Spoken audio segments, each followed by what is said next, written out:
Hola, ¿qué tal, jóvenes? En esta ocasión vamos a ver el tema de subespacio vectorial. En el video anterior vimos el tópico de lo que eran espacios vectoriales y en esta ocasión vamos a ver lo que es un subespacio vectorial.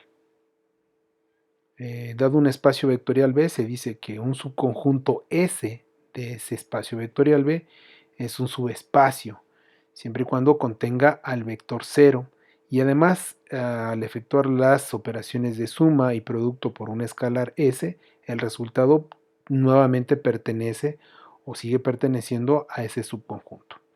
Podemos decir que ese conjunto es cerrado para las operaciones de suma y producto de un escalar y entonces aquí ya no vamos a tener que probar los 10 axiomas, solamente vamos a tener que verificar tres de ellos. Una es que existe el vector o el elemento neutro y los otros dos es la cerradura para la suma y la cerradura de un elemento por un escalar que debe de pertenecer a dicho subconjunto.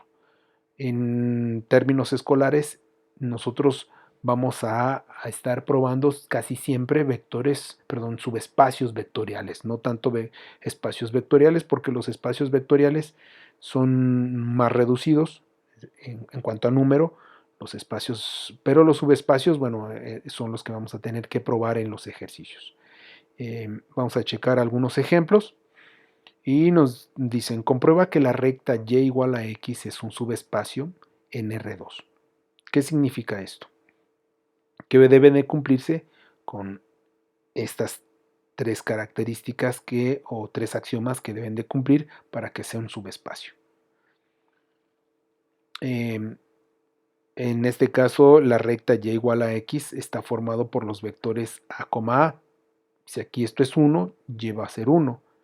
Si aquí esto es 2, lleva a ser 2. Es decir, va a ser su reflejo, y igual a x. Y si aquí esto es 0, y es 0. Entonces, observen que tenemos de entrada el elemento o el vector nulo, 0,0. Ya tenemos palomita. Además, es cerrado para la suma y es también cerrado por el producto por un escalar. Veamos, si tenemos un vector que tenga estas características a, si x es a, y también es a, si x es b, y también es b, y si lo sumamos, aquí ¿qué nos va a quedar? A más b, a más b. Observen que en este caso, para los vectores siempre van a tener que la primera componente es siempre igual a la segunda componente, cosa que sucede en la suma, es decir, la primera componente es igual a la segunda componente. Entonces se cumple la cerradura en la suma. Veamos la cerradura del producto por un escalar. Cuando elegimos un escalar lambda, o puede ser alfa o puede ser beta, aquí ese lambda va a multiplicar a ese vector a, y recuerden que vamos a poder multiplicar ese escalar por cada una de las entradas de los vectores. En este caso va a ser lambda por a, lambda por a. Y nuevamente se cumple la cerradura. ¿Por qué? Porque la primera entrada es igual a la segunda entrada. Aquí tenemos lambda a, lambda a. Y entonces podemos afirmar que si es y igual a x, si es un subespacio en R2. Veamos el siguiente ejemplo.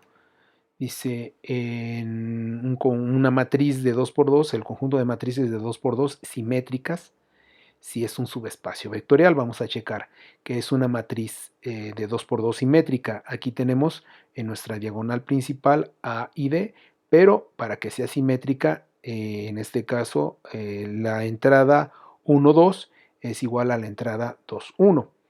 Y vamos a checar si se cumple la cerradura. En este caso tenemos la matriz simétrica AB, BD, más otra matriz que forzosamente debe de ser simétrica, en este caso MN, NR. Y recuerden, si hacemos la suma, vamos a tener que sumar entrada con entrada. A más B y B más N, B más N y D más R.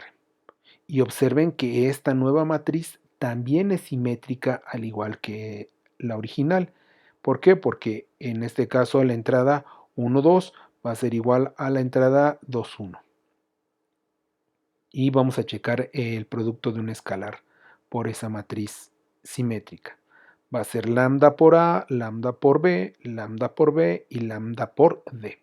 Y observen que esta matriz nuevamente vuelve a ser una matriz simétrica porque esta entrada es igual a esta entrada. Entonces podemos afirmar que esta matriz simétrica sí es un subespacio en el conjunto de las matrices de 2 por 2. Vamos a ver algunos contraejemplos. Nos piden verifica si la recta y igual a x más 1 es un subconjunto de R2. Aquí, para empezar, este conjunto no tiene el elemento neutro, es decir, no tiene el elemento 0, 0,0. ¿Por qué? Si x es 0, va a ser 0 más 1, y va a ser 1. Si en un momento dado y es 0, x va a ser menos 1.